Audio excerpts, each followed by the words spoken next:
I'd sold 11 pies by noon when the black car stopped in front of my cart on 5th and Larkin, and the man who stepped out looked at me like he'd seen a ghost wearing my face. "Sir, can I interest you in a pie?" I asked. The same script I'd used 1,000 times on Seattle's downtown sidewalks, my voice steady, even though my stomach was doing the thing it always did when someone expensive stopped in front of me. Half hope, half fear they'd call the police for loitering. He didn't answer. He just stared at me, and then, slowly, reached out and gently tilted my chin up toward the light, like he needed to see my eyes from a different angle. "Sir, please don't—" "Your eyes," he said, his voice cracking in a way that didn't match his tailored coat or the driver waiting silently by the car door. "Where did you get eyes like that?" "From my mother, I guess. I don't actually know. I don't have a lot of answers about where I come from." Something in his face collapsed, just for a second, into something raw and unguarded, before he rebuilt it back into composure. He pulled out a money clip and set $500 on my cart without even glancing at the pies. "What's your name?" he asked. "Ava?" He said it back like it hurt him. "Ava." Then, quieter, almost to himself, "Elena had eyes exactly like that." He got back in the car before I could ask him anything at all, and I stood there on the sidewalk, holding $500 and a stranger's whispered name, understanding somehow, in my gut, that my life had just quietly cracked open along a seam I never knew existed. His name was Nathaniel Voss, and I only learned that because my friend Priya, who worked the coffee cart 2 blocks down, recognized his driver. "That's Voss," she said, wide-eyed, watching the car pull away. "Nathaniel Voss. He owns half the skyline downtown, Ava. Voss Meridian Holdings. What did he want with you?" "I don't know. He kept staring at my eyes. Said a name. Elena." Priya's face changed. "Elena Castellanos. His fiancée. She disappeared. God, it's got to be almost 20 years ago now. It was huge news back then. She just vanished a few months before their wedding. Some people said she ran off with someone else. Some people said—" She stopped herself. "Said what?" "That he had something to do with it. Nothing ever got proven. He's spent millions over the years on private investigators trying to find her. Never stopped looking, from what I've heard." I didn't think much more about it that night, curled up in the shelter on Grover Street, where I'd been staying since Ruth, the woman who raised me, got too sick to keep our old apartment and moved into assisted care 6 months ago. I didn't have family beyond her. No birth certificate that led anywhere real. No parents I could name. Just a woman who'd found me as a toddler wandering alone outside a diner in Tacoma 19 years ago, and decided, for reasons she never fully explained, even to me, that she wasn't going to let anyone take me to the state. I fell asleep that night with $500 folded in my sock, and a stranger's grief-stricken face burned behind my eyes. And I didn't know yet that Nathaniel Voss wasn't going to let this go. Not for one single day. He came back 3 days later, this time on foot, no driver waiting, no fanfare. Just a tired-looking man in a plain coat, standing at my cart like he'd rehearsed the moment the whole walk over. "I owe you an explanation," he said. "And possibly an apology for how strange I must have seemed." "You don't owe me anything, Mr. Voss." His eyebrows rose. "You know who I am." "Word travels fast around a coffee cart." I wrapped a pie for the customer behind him before turning my full attention back. "You said a name. Elena." Something in his jaw tightened. she was going to be my wife. 19 years ago, she disappeared without a trace, 3 months before our wedding. I've spent almost 2 decades and more money than I can count trying to find out what happened to her. And I have never, not once, found anyone who has her eyes. Until 3 days ago. Lots of people have brown eyes, Mr. Voss. Not like hers, he said, quiet and certain. Not that exact shade, that exact shape, the way the light catches them. I'm not a superstitious man, Ava. I run numbers for a living. But I've looked at photographs of her eyes for 19 years, and yours are the same eyes. I felt something cold move through me, some instinct I didn't fully understand yet. What are you asking me, exactly? I want to know where you came from, he said. Your parents, your birth, anything at all. I don't know, I admitted. I was found wandering alone outside a diner in Tacoma when I was maybe 2 years old. The woman who raised me, Ruth, took me in. There was never any record of who I belonged to before that. I've spent my whole life not knowing. Nathaniel Voss went very still, and I watched a man worth more money than I could imagine look at me like I'd just handed him the first real thread in 19 years of unraveling grief. Tacoma, he said slowly. Ava, I need you to tell me exactly when. 19 years ago, I said. This past spring would have been my 19th year with Ruth, and she always guessed I was around 2 when she found me, so I'd be about 21 now, if her guess was right.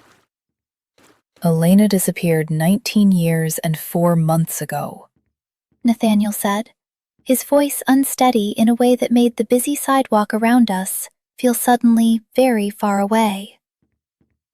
Ava, I need to ask you something, and I need you to understand I'm not trying to frighten you. Would you be willing to take a DNA test? A DNA test for what? You think I'm her? I'd have to be. Mr. Voss, I don't even know if that's possible. Wouldn't she have to be? Not her, he said softly. I don't think you're Elena, Ava. I think you might be her daughter. I stood there behind my pie cart on a busy downtown sidewalk and felt the entire structure of my understood life quietly buckle. She wasn't pregnant when she left, I said. Was she? I don't know, he said, and something in his voice broke fully for the first time since he'd first stopped at my cart. Nobody ever told me if she was. I've spent 19 years believing she left me for someone else, or that something terrible happened to her, and it never once occurred to me that she might have left carrying a child I never got to know existed. That evening, back at the shelter, I sat with a business card in my palm, Voss Meridian Holdings embossed in gold, and understood that whatever answer that DNA test gave, my life was never going back to selling pies on a street corner and not knowing where I came from. I called the number on the card before I let myself lose my nerve.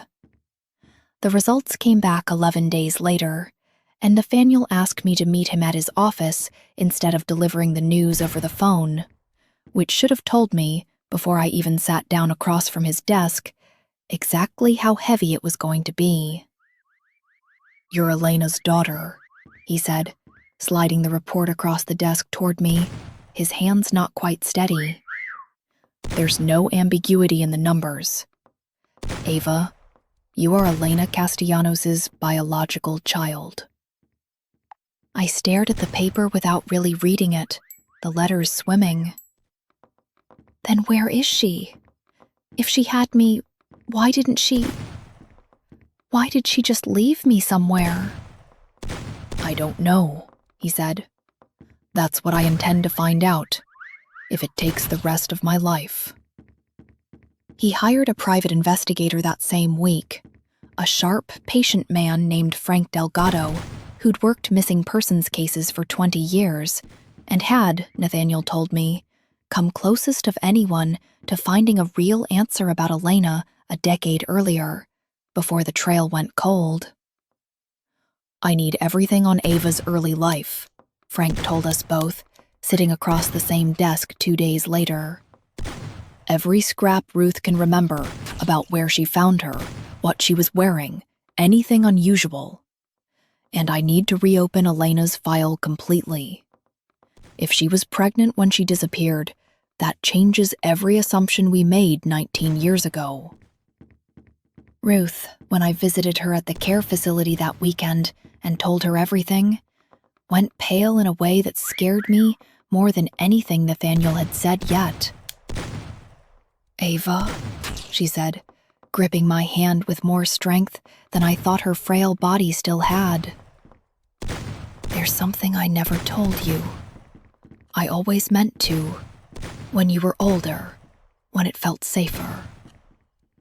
I think I've run out of time to keep waiting. When I found you outside that diner," Ruth said slowly, her voice thin with age and something else. Guilt, I realized, watching her face. "You weren't alone, Ava. There was a woman with you. She was sitting on a bench across the street, watching you from a distance, crying so hard she couldn't stand up straight." "What woman? Ruth, why didn't you ever tell me this?" "She came up to me while I was watching you toddle around near my table," Ruth continued, ignoring my question for now, needing to get the whole thing out at her own pace. "She said her name was Elena. She said she couldn't keep you safe anymore, that people were looking for her, dangerous people, and that if they found her with a baby, it would only make things worse for both of you. She begged me to take you. She gave me $2,000 in cash and your birth certificate. And she made me promise never to use your real last name, never to tell anyone where you'd come from, not until you were old enough to protect yourself." I sat frozen in that small assisted living room, the pieces of 19 years rearranging themselves violently in my head. "She just gave me away? To a stranger?" "She wasn't giving you away," Ruth said, tears in her own eyes now. "Ava, I've thought about that woman's face for 19 years. That wasn't a woman abandoning her child. That was a woman terrified enough to believe giving you up was the only way to keep you alive." "Do you still have it?" I asked, my voice shaking. "The birth certificate?" Ruth nodded toward the small lockbox on her nightstand. "I kept it exactly as she gave it to me. I always thought, someday, you'd need it more than I needed to protect my own secret for keeping you." Inside that lockbox was a birth certificate with my real, full name. Ava Castellanos Voss.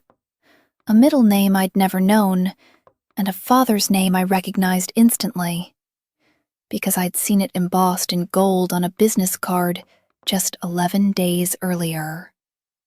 Elena wasn't just running from a broken engagement, Frank Delgado told Nathaniel and me 2 weeks later, spreading old case files across the conference table at Voss Meridian Holdings. I went back through everything from 19 years ago with fresh eyes, cross-referenced against Ruth's account. Elena told Ruth people dangerous were looking for her. That word choice matters. People don't run from a fiancé using that language. People run from something they believe could kill them. "Who would she have been running from?" Nathaniel asked, and something in his voice had gone hard and focused in a way I hadn't heard from him before. Frank slid a photograph across the table. A younger man, sharp-suited, standing beside a younger Nathaniel at what looked like a company event. Simon Ellery, your business partner at the time. I pulled old financial records from the merger you two were finalizing right before Elena disappeared. There's a payment, $100,000, routed through a shell account the week before she vanished, traced back eventually to Simon's personal holdings. Simon's been my partner for over 2 decades, Nathaniel said slowly. He stood at my side through her disappearance. He helped me search for her for years. I know, Frank said, which is exactly the kind of position a guilty man builds for himself, if he's smart enough to know suspicion falls last on the person standing closest to the grieving one. I sat very still, absorbing all of it. What would Simon have wanted with Elena? Frank was quiet for a moment. I think we need to ask him directly, carefully, because if he did something to make her run 19 years ago, and he's spent 2 decades standing beside you pretending to help find her, Nathaniel, he's not going to react well to learning she left behind a daughter who can now prove she existed at all. Simon Ellery agreed to meet us at his lake house outside the city, warm and gracious, the way men who've spent decades performing loyalty always are. Right up until the moment the performance stops working. Ava, he said, shaking my hand with both of his smile a fraction too wide. Nathaniel's told me so much about you these past weeks. What a remarkable discovery after all this time. We found something interesting in the old merger records, Nathaniel said, watching Simon's face carefully as Frank set the financial documents on the table between them. A payment, $100,000, routed through a shell account, the same week Elena disappeared. Simon's smile didn't waver, but something behind his eyes went very still. I don't know what you're referring to. We also found Elena, I said quietly. Or rather, we found what's left of her. A woman who was so afraid of someone that she gave up her own daughter to a stranger on a bench rather than risk being found with a baby. She used the word dangerous, Simon. Not heartbroken, not humiliated. Dangerous. Simon's hand, reaching for his glass, wasn't quite steady anymore. Nathaniel, you can't possibly believe. I believe the numbers, Nathaniel said, his voice low and dangerously calm. I ran a company with you for 20 years, Simon. I know exactly what your handwriting looks like on a financial record, disguised or not. Tell me what you did to her. Simon stood up so fast his chair scraped against the wood floor. You have no idea what she was going to do to both of us, he said, and the moment the words left his mouth, his whole face changed, understanding a half-second too late exactly what he'd just admitted out loud. What she was going to do, Nathaniel repeated slowly. Simon, what are you saying? Simon sat back down heavily, his composure finally completely gone. She found out. Before you two married, she found out I'd been skimming from the merger accounts for 2 years. Small amounts, nothing that would have ever been noticed if she hadn't stumbled onto the wrong ledger during wedding planning of all things. She told me she was going to tell you everything before the wedding. So you threatened her, I said, my voice shaking with something between grief and fury I hadn't expected to feel this strongly for a mother I'd never known. I told her if she said anything, I'd make sure it looked like she was the one who'd been stealing, Simon said, his voice hollow now, empty of the warmth he'd performed for 2 decades. I told her I had people who could make her life very difficult if she pushed the issue. I never meant for her to actually run, Nathaniel. I thought she'd just stay quiet. She was pregnant. Nathaniel said, his voice breaking completely now. She was carrying my child, and you frightened her badly enough that she believed the only way to keep that child alive was to give her to a stranger and disappear. I didn't know she was pregnant, Simon said. I swear to you, Nathaniel, I never knew that. It doesn't matter what you knew, I said. You spent 20 years standing beside him while he grieved a woman you drove into hiding. You let him spend millions searching for someone you already knew the truth about. Simon didn't answer. He didn't have an answer that was going to matter, not with a recorder Frank had running quietly in his jacket pocket the entire meeting, capturing every single word. "She's dead," Frank told us both a week later, his voice gentle in the way of a man delivering news he'd hoped, until the very end, not to have to deliver. "I found her, Nathaniel, or what's left to find. She died 11 years ago in a small town outside Reno, under a different name, from complications related to a long illness she'd apparently been managing alone for years. No family listed. No next of kin contacted. She was buried in a modest plot the county paid for." Nathaniel sat with that for a long moment, and I watched 19 years of hope finally, quietly, finish collapsing in his chest. "She lived 11 years without me," he said. 11 years, alone, sick, hiding from a threat that never should have separated us in the first place. "She left something," Frank added gently, sliding a small manila envelope across the table. "A storage unit under her assumed name, paid up through automatic renewal for over a decade. Letters.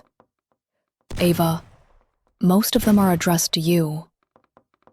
I opened the first one with hands that wouldn't stop shaking and found, in careful, aching handwriting, the voice of a mother I'd never known explaining, across a decade of letters she never sent, exactly why she'd made the choice she made on that bench outside a Tacoma diner.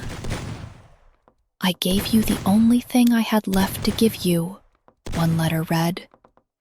"A chance. I hope, wherever you are, someone loved you enough to give you the rest." I looked up at Nathaniel, tears finally falling freely, and found him crying too, for the first time since I'd met him. No composure left to hide behind at all. "She loved you," I told him. "Every single letter says so. She never stopped." Simon Ellery was arrested within the month, charged with embezzlement, witness intimidation, and, once prosecutors reviewed everything Frank had gathered, including the recorded confession, a charge related to his role in Elena's disappearance that his attorney fought hard but couldn't fully unravel. 20 years of friendship, Nathaniel said to me quietly the night before Simon's arraignment, both of us sitting in his study, surrounded by boxes of Elena's letters we were still slowly working through. 20 years, and the entire time, he knew exactly why she disappeared, and he let me believe it was my fault, that I'd done something to drive her away. Near the house Nathaniel built in her memory, and stood there for a long time, trying to find the right words for a mother I never got to know, except through 19 years of a stranger's careful love, and the stack of letters she never had the chance to send. I don't regret a single year I spent not knowing where I came from. I regret only that it took losing her completely for me to finally understand exactly what she gave up to keep me alive at all. So I'll leave you with this. If the only way to protect the person you loved most meant giving them up to a stranger forever, never knowing if they'd ever learn the truth, would you have the courage to let go? Or would you, like Elena, carry that terrible choice alone, in silence, for as long as it took to keep them safe?